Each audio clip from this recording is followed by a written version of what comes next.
खास करून राष्ट्रवादीसाठी, कारण राष्ट्रवादी आमदार अपात्रता सुनावणीचा निकाल आज जाहीर होणार आहे। विधानसभा अध्यक्ष राहुल नार्वेकर दुपारी निकालाचं वाचन करणार आहेत।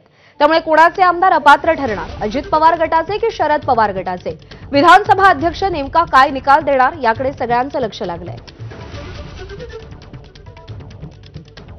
दरम्यान राष्ट्रवादीच्या आमदार अपात्रता निकालासंदर्भात चर्चा करण्यासाठी आपल्यासोबत ज्येष्ठ विधिज्ञ उज्ज्वल निकम सर आहेत। सर, आपलं नमस्कार, मनापासून स्वागत आहे एबीपी माझामध्ये।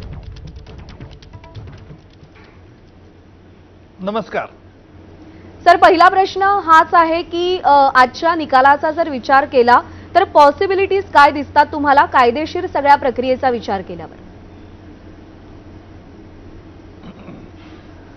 प्रज्ञा, स्पष्ट बोलायचं म्हणजे आपल्याला राष्ट्रवादी काँग्रेस पक्षामध्ये पक्ष कोणाचा आणि राष्ट्रवादी काँग्रेस पक्षाचं निवडणूक चिन्ह हे कोणाला मिळावं याचा वाद जर बघितला तर 2 जुलै 2023 पासून सुरू झाला। 2 जुलै 2023 ला संपूर्ण महाराष्ट्राने हे बघितलं की राष्ट्रवादी पक्षामध्ये स्पष्ट फूट पडलेली आहे आणि एक अजित पवार गट आणि एक शरद पवार गट असे 2 गट झालेले। त्यातल्या अजित पवार गट आणि त्यांचे 8 ते 9 सहकारी यांनी प्रत्यक्ष सरकारमध्ये हे सामील झाले, मंत्रिपद त्यांनी घेतलं आणि त्याच्यानंतर 3 जुलैला शरद पवार गटाकडनं काही राष्ट्रवादी पक्षाच्या म्हणजे अजित पवार गटांच्या आमदारांच्या विरुद्ध कारवाईला सुरुवात झाली। तसेच अजित पवार गटाने देखील शरद पवार गटांच्या आमदारांच्या विरुद्ध कारवाई सुरू केली आणि ही कारवाई म्हणजे प्रज्ञा 10व्या परिशिष्टानुसार परस्पर विरोधी गटांच्या आमदारांना अपात्र करावं या संदर्भातली अर्ज विधानसभेच्या अध्यक्षांकडे देण्यात आले। विधानसभेच्या अध्यक्षांनी त्यावरती तोंडी पुरावा, उलट तपासणी हा एक घेतला। आता अध्यक्षांपुढे ही सुनावणी पूर्ण झालेली आहे, आज निकाल अपेक्षित आहे।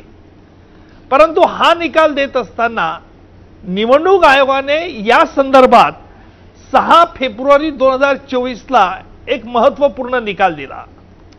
निवडणूक आयोगाने निकाल असा दिला की राष्ट्रवादी काँग्रेस पक्ष हा अधिकृत म्हणून अजित पवार गटाकडे राहील आणि राष्ट्रवादी काँग्रेस पक्षाचं अधिकृत निवडणूक चिन्ह घड्याळ हे देखील अजित पवार गटाला बहाल केलं।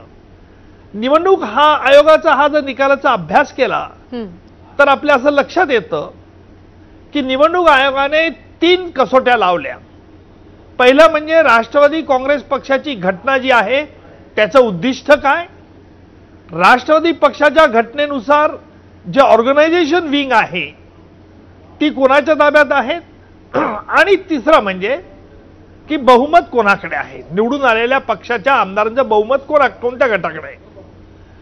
पहिल्या 2 कसोट्याबद्दल निवडणूक आयोगाने असं म्हटलं की या एकमेकाच्या विरोधी गटाने हे उद्दिष्ट पार पाडले नाहीत अशा तऱ्हेचा कुठलाही पुरावा दिलेला नाही, त्याच्यामुळे आम्ही पहिल्या उद्दिष्टाची कसोटी जी आहे तिचा विचार करत नाही।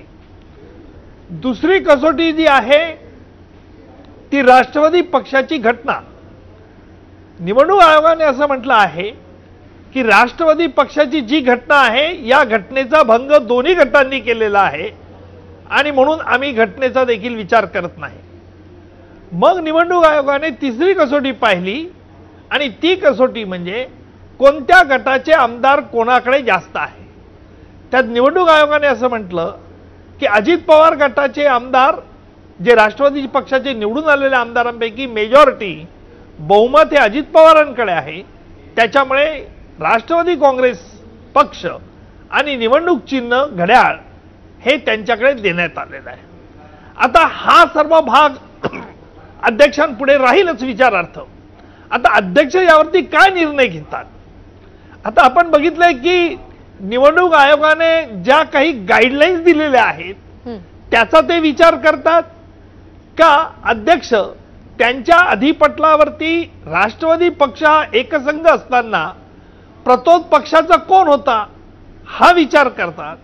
आता गंमत अशी आहे की पक्षाचा जो प्रतोद आहे हा देखील सरकारमध्ये मंत्री झालेला आहे हो. आणि सध्या तेच या पक्षाचं प्रतोद म्हणून काम बघतात. म्हणजेच राष्ट्रवादी काँग्रेस पक्षाने ज्यांना अधिकृत प्रतोद म्हणून व्हीप नेमलं होतं ते व्हीप अजित पवार गटांकडे आहे आणि त्याचप्रमाणे त्यांची नोंद देखील विधिमंडळाच्या कार्यालयात आहे. खरोखर अध्यक्षांपुढे ही कसोटी राहील की निवडणूक आयोगाचा निर्णय एक, त्यांच्या पुढे आलेला पुरावा एक, अर्थात शरद पवार गटाने अजून निवडणूक आयोगाचा जो निर्णय दिलेला आहे त्याला आव्हान देऊन कुठेही स्टे घेतलेला नाही. त्याला जर शरद पवार गटाने जर स्टे घेतला असता निवडणूक आयोगाच्या निर्णयाला तर कदाचित यावरती वेगळा असा निर्णय येऊ शकला असता. परंतु शरद पवार गटाने अद्यापर्यंत माझ्या माहितीनुसार निवडणूक आयोग जे म्हणतं की घटनेचा भंग दोन्ही गटांनी केलेला आहे त्यामुळे घटना आम्ही विचारात घेऊ नये, हे माझ्या मते सकृतदर्शनी निवडणूक आयोगाचा निर्णय चुकीचा आहे. परंतु याला आजपर्यंत कुठेही आव्हान देण्यात आलेलं नाही. त्यामुळे तो निकाल किंबहुना सर्वोच्च न्यायालयाने त्याला स्थगिती दिली नाही. त्यामुळे अध्यक्ष देखील तो निर्णय पायाभूत मानतील आणि मला वाटतं डिस्क्वालिफाय करण्याच्या संदर्भात अध्यक्षांनी ज्याप्रमाणे मागे भूमिका घेतली होती सब खुश रहो त्याप्रमाणे ही भूमिका घेतात की काय असं देखील मला शंका येते आहे. अर्थात बघूया, 4 वाजेची वेळ आहे, काय होतं ते बघूया. सर, म्हणजे एकूण तुम्ही जे सांगताय त्यानुसार शिवसेनेचं पक्षचिन्ह आणि त्यानंतर आमदार अपात्रतेचा निकाल याचं जे काही वेळापत्रक होतं किंवा याचं जे काही टायमिंग होतं तसंच काहीचं टायमिंग राष्ट्रवादीच्या आमदारांचं अपात्रतेचा निकाल किंवा पक्षचिन्ह आणि निवडणूक आयोगाचा निकाल याबद्दल आपल्याला दिसून येतं. सेम फुटप्रिंट्स फॉलो होतील यावेळी सुद्धा?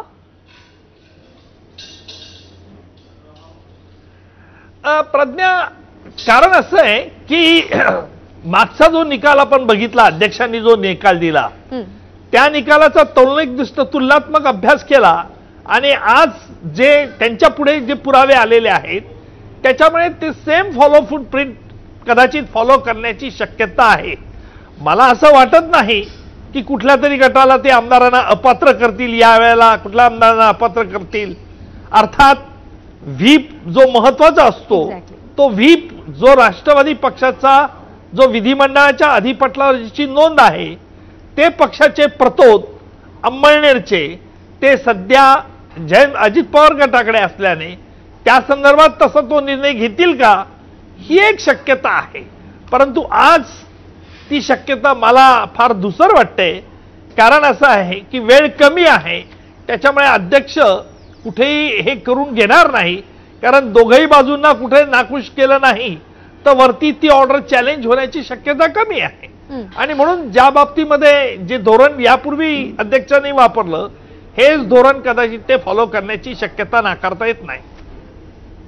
निश्चित. त्यामुळे आज 4 वाजता राहुल नार्वेकर राष्ट्रवादीच्या आमदारांसंदर्भात नेमका निकाल काय देतात याची उत्सुकता राष्ट्रवादीच्या दोन्ही गटासह राज्याच्या राजकीय वर्तुळाला सुद्धा तेवढीच लागलेली आहे.